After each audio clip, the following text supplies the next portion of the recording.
오늘은 요한계시록 6장을 공부하도록 하겠습니다. 요한계시록을 해석할 때 계시록 20장에서 천년왕국을 어떤 해석으로 하느냐에 따라서 요한계시록 전체 해석이 많은 방향으로 달라지게 됩니다. 그런데 우리가 무천년설을 지지하거나 전천년설을 지지하는 학자들이 너무도 서로 유명한 분들이 많기 때문에 두 면을 다 양면으로 생각해 보는 것이 필요합니다. 나와 견해가 다르더라도 또 상대방을 존중하면서 서로 배워가는 입장이 좋은 방법이라고 생각합니다. 그래서 6장에서부터 16장까지 일곱인, 일곱나팔, 일곱대접을 무천년설에서는 그것을 같은 내용을 반복적인 사이클로 해석하고 같은 것으로 해석합니다. 그리고 영적으로 해석합니다. 그 다음에 전천년설 입장에서는 그것이 6장부터 16장까지 일곱인, 일곱나팔, 일곱대접이 순서대로 일어나는 것으로 해석합니다. 주로 이제 문자적인 해석을 합니다. 그래서 내가 어떤 해석을 따른다고 할지라도 서로 상대방을 존중하면서 서로 잘 배우는 입장이 중요합니다. 그리고 두 면을 다 생각하는 것이 필요합니다. 왜냐하면 누구도 미래에 될 일을 정확하게 해석한다고 100% 장담할 수는 없기 때문에 어느 것이 맞을지는 그때 가봐야 알기 때문에 상대방의 견해가 다르다고 하더라도 그것을 비판하고 정죄해서는 우리가 큰 실수를 할 수가 있습니다. 그래서 그런 입장에서 공부하도록 하겠습니다. 계시록 6장은 일곱인에 대한 말씀입니다. 계율을 보시면 4개 인을 뗄 때마다 임하는 재앙이 임하고 5번째 인을 뗄 때 순교자들이 탄원이 있고 6번째 인을 뗄 때 임하는 하늘의 재앙 등을 기록하고 있습니다. 내용 요약을 보시면 6장에서 18장까지 일곱인, 일곱나팔, 일곱대접을 초림부터 재림 때까지 동시다발로 일어나는 재앙으로 해석하는 견해에는 주로 이제 무천년설 학자들의 견해입니다. 또 대환란 전후에 일어나는 재앙으로 해석하는 견해는 주로 이제 전천년설 학자들의 견해입니다. 그래서 6장부터는 어린 양이 일곱인을 떼실 때 요한이 본 것을 기록하고 있습니다. 주님의 재림 전에 있을 사건들을 예언한 것입니다. 이 재앙은 애굽의 10가지 재앙같이 불신자들에게 주로 임하는 재앙입니다. 성도들은 이스라엘 백성이 바로의 핍박을 받았듯이 사탄의 세력부터 핍박을 받고 믿음을 지키는 것이 중요합니다. 그래서 적그리스도나 거짓 선자로부터 핍박을 받게 됩니다. 그러므로 성도들은 재앙을 두려워하지 말고 끝까지 믿음을 지키는 것이 중요한 것입니다. 재앙을 허락하시는 이유는 주님의 신부들을 거룩하게 주님께서 준비시키고 연단시키기 위해서 허락하신 것으로 볼 수가 있습니다. 6장은 어린 양이 보좌에 앉으신 이의 오른손에서 두루마리를 취하여 첫째 인부터 6장까지 떼시는 내용입니다. 인을 뗄 때마다 재앙이 일어나는 문맥인데 재앙으로 치시는 이유는 회개하고 복음, 즉 어린 양을 믿으라는 메시지입니다. 그 재앙이 여러 번 반복되어 인재앙, 나팔재앙, 대접재앙으로 이어지고 있습니다. 인을 떼시면서 교회들에게 하시고자 하는 말씀은 첫째, 인내하며 믿음을 지키라는 말씀입니다. 둘째, 끝까지 선한 싸움을 싸우라는 격려입니다. 1절에서 8절은 주로 인을 떼시는 분은 어린 양으로 나오고 있습니다. 인을 뗄 때마다 재앙이 일어납니다. 대환란 시대에 일어나는 재앙들로 봅니다. 첫째 인을 떼실 때 흰말이 나옵니다. 흰말은 예수 그리스도로 위장한 적그리스도를 상징한다고 봅니다. 둘째 인을 떼실 때는 붉은 말이 나옵니다. 붉은 말은 전쟁의 재앙을 나타냅니다. 셋째 인을 떼실 때 검은 말이 나옵니다. 검은 말은 기근의 재앙을 나타냅니다. 넷째 인을 떼실 때 청황색 말이 나옵니다. 청황색 말은 사망의 재앙을 나타냅니다. 9절에서 17절은 다섯째 인을 떼실 때 천국에서 순교자들의 영혼이 제단 아래서 호소하는 광경을 보여줍니다. 순교자들의 호소에 대한 하나님의 답변이 중요합니다. 순교자의 수가 다 차기까지 기다리라고 말씀하십니다. 여섯째 인을 떼실 때에는 해가 검어지고 달은 피같이 되고 별들이 떨어졌습니다. 해, 달, 별 등 천체계에 임하는 재앙입니다.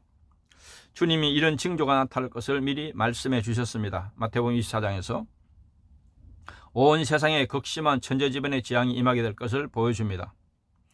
구원받지 못한 자들은 이런 엄청난 재앙에서 피할 길이 없습니다. 어린 양의 진도에서 산과 바다에게 우리를 가리어달라고 호소하지만 진노에서 가려줄 수 있는 것은 아무것도 없습니다. 예수 그리스도의 복음을 거절한 자들에게는 어린 양의 진노만 있을 뿐입니다. 오직 예수 그리스도 안에서만 안전한 피난처가 될 것입니다. 그래서 죄인 모두에게 복음이 필요하고 우리가 복음을 또 전해 주어야 하는 것입니다. 1절을 보시면 내가 봄에 어린 양이 7인 중에 하나를 떼시는데 그 때에 내가 들으니 내 생물 중에 하나가 우레소리같이 말하되 오라 하기로. 아멘. 계시록 6장부터 대환란이 시작됩니다. 예수님 오시기 전에 대환란이 있을 것입니다. 그래서 우리가 담대한 믿음을 가져야 합니다. 첫 번째부터 6번째에는 대환란이 시작될 때부터 주님 재림 전후에 일어나는 사건들로 봅니다. 어린 양이 하나님께로부터 7인으로 봉해진 책을 취하였습니다. 그 인을 하나씩 뗄 때마다 재앙의 사건들이 일어납니다. 어린 양은 인을 떼시고 네 생물 중 하나인 천사가 큰 소리로 오라고 외쳤습니다. 인 재앙은 사람에게 재앙이 임하고 나팔 재앙은 주로 환경에 재앙이 임하는 사건입니다. 어린 양 7인을 떼시는 분입니다. 계시록 5장 5절에 장로 중에 한 사람이 내게 말하되 울지 말라 유대지파의 사자 다윗의 뿌리가 이겼으니 그 두루마리와 그 7인을 떼시리라 하더라. 7일은 대환란 때 일어나는 재앙의 사건들로 봅니다. 마태복음 24장 21절에 이는 그때 큰 환란이 있겠습니다. 창세로부터 지금까지 이런 환란이 없었고 후에도 없으리라 고 주님이 말씀했습니다. 네 생물은 천사전 중 하나가 오라고 부르는 것을 의미합니다. 계시록 4장 6절에 보면 보좌 앞에 수정과 같은 유리바다가 있고 보좌 가운데와 보좌 주위에 네 생물이 있는데 앞뒤에 눈들이 가득하더라. 2절을 보시면 이에 내가 보니 흰말이 있는데 그 탄자가 활을 가졌고 면류관을 받고 나아가서 이기고 또 이기려고 하더라. 아멘. 어린 양이 첫 번째 인을 떼시자 네 생명 중 하나가 오라고 명령하니까 흰말과 그 탄자가 등장했습니다. 이것을 이제 흰말을 탄자를 누구로 해석하느냐가 굉장히 6장에서 난해 구절입니다.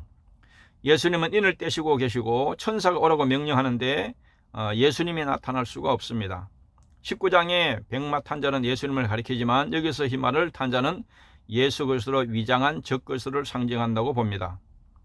속이기 위해서 흰말을 타고 나타난 것입니다. 그래서 이단의 교주들을 보면 대부분 흰말을 타고 사진을 찍고 걸어놓은 것을 볼 수가 있습니다. 무기가 활을 가졌고 세상 면류관을 차지하고 성도들과 싸워 이기려고 하는 자가 예수님이 될 수 없다고 봅니다. 흰말은 그래서 그리스도를 위장한 적그리스도, 가짜 구원자를 상징한다고 봅니다.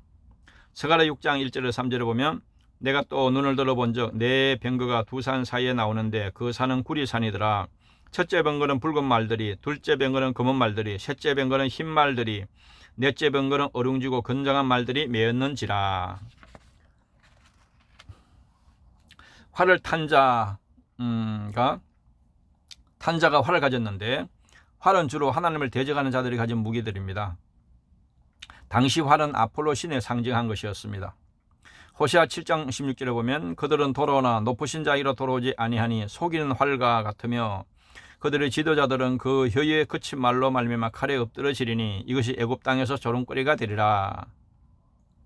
면류관은 여기서 세상의 영광을 상징합니다. 데살로니가 후서 2장 4절에 보면 그는 대적하는 자라 신이라고 불리는 모든 것과 숭배함을 받는 것에 대항하여 그 위에 자기를 높이고 하나님의 성전에 앉아 자기를 하나님이라 내세우느니라고 말합니다. 이기고 또 이기려고 한다고 말하는데 성도들과 싸워서 또 이기려고 한다고 말하고 있습니다. 이것은 일시적인 승리, 육적인 승리를 말하고 있습니다. 성도는 순교하는 것이 패배하는 것이 아니라 오히려 영적으로 승리하는 것입니다. 계시록 11장 7절 8절에 보면 그들은 그 정언을 마칠 때 무저갱으로부터 올라오는 짐승이 그들과 더불어 전쟁을 일으켜 그들을 이기고 그들을 죽일 터인저 그들의 시체가 큰 성 길에 있으리니 그 성은 영적으로 하면 소돔이라고도 하고 애굽이라고도 하며 곧 그들의 주께서 십자가에 못 박힌 곳이라 고 말씀합니다. 3절 보시면 둘째 인을 떼실 때 내가 들으니 둘째 생물이 말하되 오라 하니. 아멘. 어린 양이 둘째 인을 떼시자 둘째 생물인 천사가 오라고 외쳤습니다. 그러자 그러므로 흰말을 탄 자는 예수님이 될 수가 없습니다. 둘째는 어린 양이 두 번째 떼시는 인입니다. 계시록 5장 5절에 보면 장로 중에 한 사람이 내게 말하되 울지 말라 유대 지파의 사자 다윗의 뿌리가 이겼으니 그 두루마리와 그 인을 떼시리라 하더라. 인을 떼시는 분은 예수님입니다. 둘째 생물은 오라고 명령하는 천사를 가리킵니다. 시편 103편 20절 22절에 보면 능력이 있어 여호와의 말씀을 행하며 그의 말씀의 소리를 듣는 여호와의 천사들이여 여호와를 송축하라. 그에게 수종들며 그의 뜻을 행하는 모든 천군이여 여호와를 송축하라. 여호와의 지으심을 받고 그가 다스리는 모든 곳에 있는 너희여 여호와를 송축하라. 내 영혼아 여호와를 송축하라. 4절 보시면 이에 다른 붉은 말이 나오더라. 그 탄자가 허락을 받아 땅에서 화평을 제하여 버리며 서로 죽이게 하고 또 큰 칼을 받았더라. 어린 양이 둘째를 떼시고 둘째 생물이 오라고 외치자 붉은 말이 등장했습니다. 붉은 말과 그 탄자는 전쟁을 상징합니다. 전쟁을 통해 평화를 제거하고 많은 사람을 죽입니다. 큰 칼은 전쟁 무기를 상징합니다. 붉은 말은 전쟁을 상징하는데 마태복음 24장 7절에 예수님의 예언의 말씀을 보면 민족이 민족을 나라가 나라를 대적하여 일어나 있고 곳곳에 기근과 지진이 있으리니 화평을 제거한다고 그랬는데 전쟁으로 평화가 사라지는 것을 말합니다. 마태복음 10장 34절에 내가 세상에 화평을 주러 온 줄로 생각하지 말라. 화평이 아니요 검을 주러 왔노라. 죽임은 전쟁으로 인한 희생을 말합니다. 계시록 9장 15절 16절에 보면 내 천사가 놓였으니 그들은 그 연, 월, 일, 시에 이르러 사람 3분의 1을 죽이기로 준비된 자들이더라. 마병대의 수는 2만만이니 내가 그들의 수를 들었노라. 큰 칼은 전쟁의 무기를 상징합니다. 이사야 21장 15절에 보면 그들이 칼날을 피하여 뺀 칼과 당긴 활과 전쟁의 어려움에서 도망하였음이니라. 5절 보시면 셋째 인을 떼실 때 내가 들으니 셋째 생물이 말하되 오라 하기로 내가 보니 검은 말이 나오는데 그 탄자가 손에 저울을 가졌더라. 아멘. 어린 양이 셋째 인을 떼시고 셋째 생물인 천사가 나오라고 외치자 검은 말이 나오는데 그 탄자가 손에 저울을 가지고 나타났습니다. 검은 말과 탄자란 기근, 경제적인 기근을 상징합니다. 손에 저울을 가진 것은 식량의 배급을 상징하고 그것은 식량이 아주 부족할 것을 나타냅니다. 요셉이 7년 기근과 같은 그런 기근이 임한다는 것입니다. 셋째 생물은 셋째 인을 떼면 오라고 명령하는 천사입니다. 검은 말은 기근을 상징합니다. 마태복음 24장 7절에 민족이 민족을 나라가 나라를 대적하며 일어나 있고 곳곳에 기근과 지진이 있으리니 저울은 무게를 달아주는 기구입니다. 레위기 26장 26절에 보면 내가 너희가 의뢰하는 양식을 끊을 때 열려인이 한 화덕에서 너희 떡을 구워 저울에 달아주리니 너희가 먹어도 배부르지 아니하리라. 6절 보시면 내가 내 생물 사이로부터 나는 뜻한 음성을 들으니 이르되 한 데나리온에 밀 한 대요 한 데나리온에 보리 석 대로다. 또 감람류와 포도주는 해치지 말라 하더라. 아멘. 한 데나리온은 노동자의 하루 품삯이요 한 대는 보통 사람의 하루 분 식량입니다. 하루 품삯으로 한 대의 밀을 살 수 있다는 것은 식량값이 매우 비싼 것을 의미하고 식량의 큰 부족을 나타냅니다. 현재 세계적으로 식량과 물 부족이 점점 심해지고 있습니다. 또 환란 시대 때는 경제 대공황이 올 것입니다. 감람류는 성령을 받은 주의 종을 상징하고 포도주는 은혜 받은 성도들을 상징합니다. 해치지 말라는 것은 하나님의 보호해 주심을 의미합니다. 한 데나리온의 밀 한 대는 노동자의 하루 품삯을 말합니다. 마태복음 20장 2절에 보면 그가 하루 한 데나리온씩 품꾼들과 약속하여 포도원에 들여보내고 한 데나리온의 보리 석 대는 장정 하루의 식량분입니다. 마태복음 20장 2절 그가 하루 한 데나리온씩 품꾼들과 약속하여 포도원에 들여보내고 감람류 성령 받은 주의 종을 상징합니다. 계시록 11장 4절에 그들은 이 땅의 주 앞에 서 있는 두 감람나무와 두 촛대니 포도주는 은혜 받은 성도들을 상징합니다. 요한복음 15장 5절에 나는 포도나무에 너는 가지라 그가 네 안에 내가 그 안에 거하면 사람이 열매를 많이 맺나니 나를 떠나서 너희가 아무것도 할 수 없음이라. 7절은 넷째 인을 떼실 때 내가 넷째 생물의 음성을 들으니 말하되 오라 하기로 어린 양이 넷째 인을 떼시자 넷째 생물인 천사가 오라고 외쳤습니다. 어린 양이신 예수님께서 넷째 인을 떼시자 넷째 천사인 천사가 오라고 외쳤습니다. 넷째 생물의 음성은 천사가 오라고 외치는 소리를 말합니다. 시편 103편 20절 22절에 보면 천사들이 하나님 명령에 따라서 모든 사역을 하는 것을 말씀하고 있습니다. 능력이 있어 여호와의 말씀을 행하며 그의 말씀의 소리를 듣는 여호와의 천사들이여 여호와를 송축하라. 그에게 수종들며 그의 뜻을 행하는 모든 천군이여 너희는 여호와를 송축하라. 여호와의 지으심을 받고 그가 다스리는 모든 곳에 있는 너희여 여호와를 송축하라. 내 영혼아 여호와를 송축하라. 8절 보시면 내가 봄에 청황색 말이 나오는데 그 탄 자의 이름은 사망이니 음부가 그 뒤를 따르더라. 그들이 땅 4분의 1의 권세를 얻어 그 금과 흉년과 사망과 땅의 짐승들로서 죽이더라. 아멘. 청황색 말과 탄 자는 사망을 상징합니다. 사망은 죽음의 권세, 음부는 지옥의 권세를 나타냅니다. 전염병과 질병으로 인구의 4분의 1이 죽음을 당하게 됩니다. 적그리스도, 전쟁, 기근, 전염병들로 인해서 죽을 것을 가리킵니다. 말세가 될수록 점점 환경이 파괴되고 인간성도 덤덤 더 악해지고 파괴됩니다. 미래 환란 때에 오직 예수님 오면 교회만이 유일한 희망이고 피난처가 될 것입니다. 청황색 말은 시체, 죽음을 의미합니다. 시편 110편 6절에 보면 문나라를 심판하여 시체로 가득하게 하시고 여러 나라의 머리를 쳐서 깨뜨리시며, 사망은 사망 권세를 말합니다. 계시록 1장 18절 고 살아있는 자라 내가 전에 죽었으느라 볼지어다 이제 세세토록 살아있어 사망과 음부 열쇠를 가졌노니. 음부는 지옥의 권세를 가리킵니다. 누가복음 16장 23절 그가 음부에서 고통 중에 눈을 들어 멀리 아브라함과 그의 품에 있는 나사로를 보고. 땅 4분의 1은 재앙의 범위를 이야기합니다. 계시록 12장 12절에 그러므로 하늘과 그 가운데 거하는 자들은 즐거워라. 그러나 땅과 바다는 화 있을진저 이는 마귀가 자기의 때가 얼마 남지 않은 줄을 알므로 크게 분내어 너희에게 내려갔음이라 하더라. 흰 말은 적그리스도를 상징합니다. 붉은 말은 전쟁, 검은 말은 기근, 청황색 말은 전염병을 상징합니다. 계시록 9장 7절 황충들의 모양은 전쟁을 위해 준비한 말들 같고 그 머리에 금 같은 관 비슷한 것을 썼으며 그 얼굴은 사람의 얼굴 같고. 9절을 보시면 다섯째 인을 떼실 때 내가 보니 하나님의 말씀과 그들의 가진 증거로 말미암아 죽임을 당한 영혼들이 제단 아래에 있어. 아멘. 어린 양이 다섯째 인을 떼시자 사도 요한은 순교자들의 영혼들이 제단 아래에서 탄원하는 모습을 보았습니다. 순교자들은 하나님의 말씀과 저희의 가진 증거로 인해서 죽임을 당한 자들입니다. 순교자들의 탄원 기도입니다. 순교자는 죽었는데 죽은 것이 아니라 천국에서 그 영혼들이 살아있습니다. 가장 아름다운 죽음은 주님을 위해 순교하는 죽음입니다. 세상에 있는 불의와 악에 대해서 주님과 복음 때문에 손해보고 고통당한 것을 언제 갚아주시느냐? 반드시 주님의 심판 때에 갚아주실 것입니다. 하나님의 말씀은 계시록 1장 2절에 요한은 하나님의 말씀과 예수 그리스도의 증거고 자기가 본 것을 다 증언하였느니라.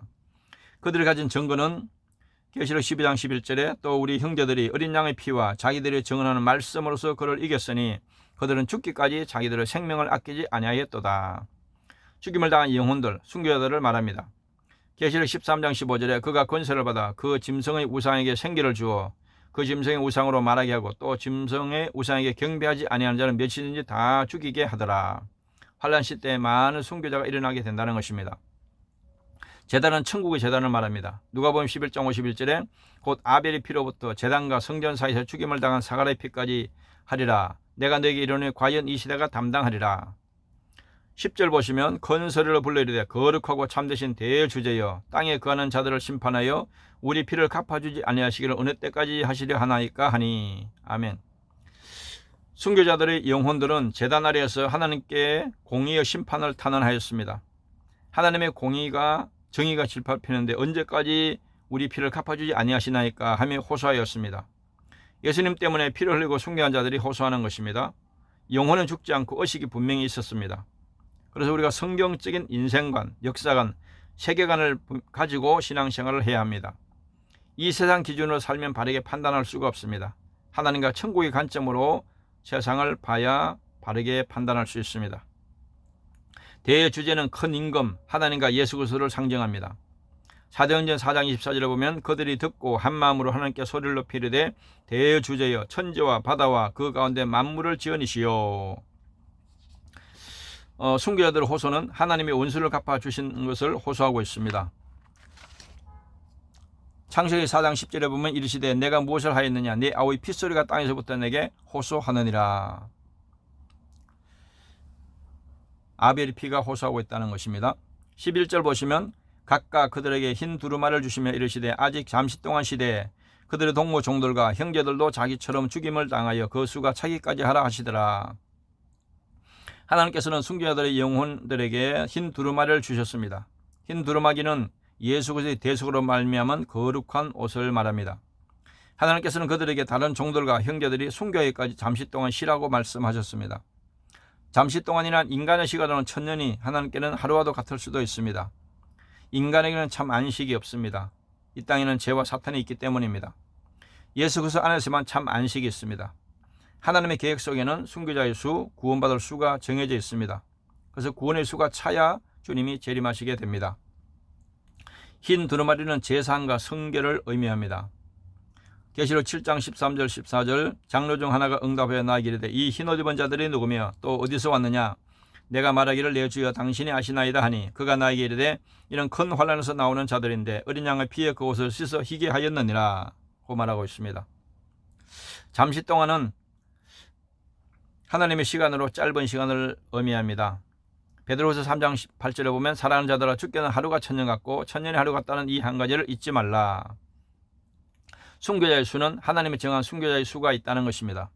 로마서 11장 25절에 보면 형제들아 너희가 스스로 지겠다 하면서 이 신비를 너희가 모르기를 내가 원하지 아니하노니 이 신비는 이방인의 충만한 수가 들어오기까지 이스라엘이 들으는 우둔하게 된 것이라.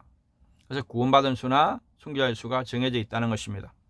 12절 보시면 내가 보니 여섯째 인을 떼실 때 큰 지진이 나며 해가 검은 털로 짠 상북같이 검어지고 달은 온통 피같이 되며, 우리가 계시록을 해석할 때 문자적으로 해석하느냐 상징적으로 해석하느냐 두 가지 해석이 있습니다. 항상 두 가지 다 양면을 살펴보는 것이 필요합니다. 어린 양이 여섯째 인을 떼실 때 사도 요한은 큰 지진과 천체의 큰 변동을 보았습니다. 해는 상북같이 검어지고 달은 피같이 되었습니다. 재림 직전의 징조인데 해가 실제로 어두워지고 영적으로는 진리가 어두워지는 것으로 볼 수가 있습니다. 물리적으로는 달이 피같이 되고 영적으로는 교회가 죽어갈 것을 상징한다고 볼 수가 있습니다. 천체계의 이상이 생기는 재앙입니다. 큰 지진은 영적으로 큰 사건들과 지진을 가리킵니다. 누가복음 21장 11절에 곳곳에 큰 지진과 기근과 전염병이 있겠고 또 무서운 일과 하늘로부터 큰 징조들이 있으리라. 해가 검어지는 것은 영적으로는 진리가 어두워짐을 상징합니다. 마태복음 24장 29절에 보면 그날 환란 후에 즉시 해가 어두워지며 달이 빛을 내지 않으며 별들이 하늘에서 떨어지며 하늘의 권능들이 흔들리리라. 달이 피같이 된다. 영적으로 교회가 죽어가는 것을 상징합니다. 요엘서 2장 31절에 보면 여호와의 크고 두려운 날이 이르기 전에 해가 어두워지고 달이 핏빛같이 변하려니와. 13절 보시면 하늘의 별들이 무화과나무가 대풍에 흔들려 설익은 열매가 떨어지는 것 같이 땅에 떨어지며. 아멘. 별들은 과일 열매가 대풍에 떨어지는 것 같이 땅에 떨어졌습니다. 대풍은 영적으로는 큰 환란을 나타냅니다. 하늘의 별들이 떨어지는 것은 육적으로 문자적으로는 하늘의 별들이 떨어지는 것이고 영적으로는 주의 종들이 타락하는 것을 의미한다고 볼 수가 있습니다. 그러니까 우주 만물이 다 흔들리게 된다는 것입니다. 10년이면 강산도 변한다고 말합니다. 모든 피조물은 다 흔들릴 때가 온다는 것입니다. 하늘의 별은 영적으로는 주의 종들을 상징합니다.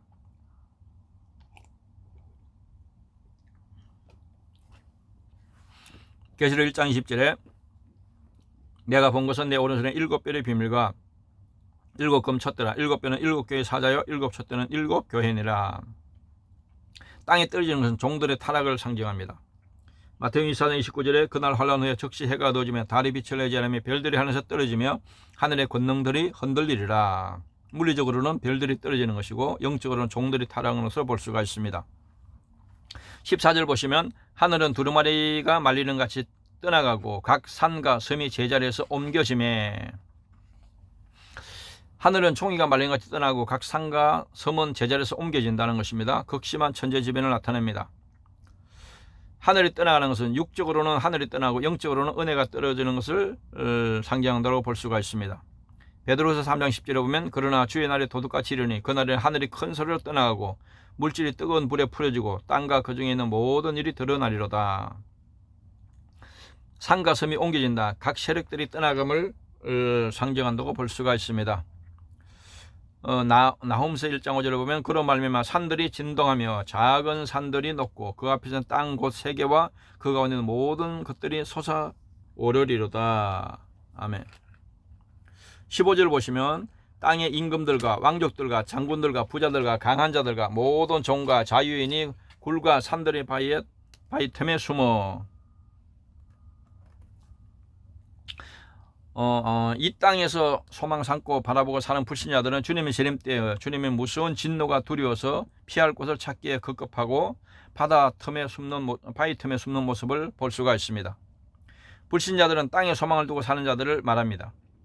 요한복음 6장 27절에 보면 썩을 양식을 위하여 일하지 말고 영생하도록 있는 양식을 위하여 하라. 이 양식은 인자가 너희에게 주리니 인자가 아버지 하나님께서 인치신 자니라. 바위 틈에 숨는다는 것은 하나님의 심판을 피하는 모습입니다. 호세아 10장 8절에 보면 이스라엘 제 곧 아웬의 산당은 파괴되어 가시와 찔레가 그 제단 위에 날 것이니 그때에 그들이 산들어 우리를 가리라 할 것이요 작은 산들어 우리 위에 무너지려 하리라. 16절 보시면 산들과 바위에게 말하되 우리 위에 떨어져 보호자에 앉으신 네 얼굴에서와 그 어린 양의 진노에서 우리를 가리라. 아멘. 진노받을 자들은 산과 바위에게 하나님과 어린 양 앞에 진노해서 가려달라고 외칩니다. 악인들은 심판주로 재림하시는 예수님 앞에 설 수가 없는 것입니다. 그 진노가 너무도 무서운 것입니다. 하나님의 진노는 하나님의 심판을 상징합니다. 계시록 4장 14장 10절에 그도 하나님의 진노의 포도주를 마시리니 그 진노의 잔에 섞인 것이 없이 부은 포도주라. 거룩한 천사들 앞과 어린 양 앞에서 불과 유황으로 고난을 받으리니. 어린 양의 진노는 계시록 18장 4절에 보면 또 내가 들으니 하늘로부터 다른 음성이 나서 이르되 내 백성아 거기서 나와 그의 의지에 참여하지 말고 그가 받을 재앙들을 받지 말라. 17절 보시면 그들의 큰 진노의 날이 이르렀으니 누가 능히 서리요 하더라. 아멘. 대환란의 날들은 어린 양의 큰 진노의 날입니다. 하나님과 어린 양의 큰 진노가 임하는 날 아무도 그 무서운 진노 앞에 설 자가 없을 것입니다. 오직 인침받고 구원받은 자들만이 설 수가 있습니다. 큰 진노의 날은 아무도 피할 수 없는 하나님의 심판의 날을 의미합니다. 로마서 2장 5절에 보면 다만 내 고집과 회개하지 않은 마음을 따라 진노의 날 곧 하나님의 어려우신 심판이 나타나는 그날에 임할 진노를 내게 쌓는도다 고 말합니다. 적용과 나눔을 보시면 천국에 들어가는 것은 인간의 노력으로는 불가능한 일입니다. 왜냐하면 죄가 있는 사람은 거룩한 천국에 들어갈 수가 없기 때문입니다. 또 사탄은 우리가 천국 가는 것을 가장 싫어하고 지옥으로 끌고 가려고 엄청난 방해와 공격을 하기 때문입니다. 첫째 인부터 다섯째 인까지는 대환란 중에 일어날 사건들을 상징합니다. 대환란에 대비해서 준비한 일이 중요합니다. 우리는 대환란에 대비하여 기도하며 믿음을 준비해야 합니다. 또 한 가지는 여섯째 인은 주님의 재림 직전에 일어날 사건들로 봅니다. 우리는 감당할 시험밖에 주시지 않고 지켜주시는 하나님을 전심으로 의지해야 합니다. 또 한 가지는 깨어 기도하며 믿음으로 끝까지 인내하는 자가 최후 승리자가 될 수가 있습니다. 우리는 주님의 재림의 징조를 볼 때 순교를 각오하고 믿음을 굳게 지켜야 합니다. 죽도록 충성하라는 것은 죽기까지 믿음을 지키라는 말입니다. 오늘 말씀 여기까지 공부하도록 하겠습니다. 감사합니다.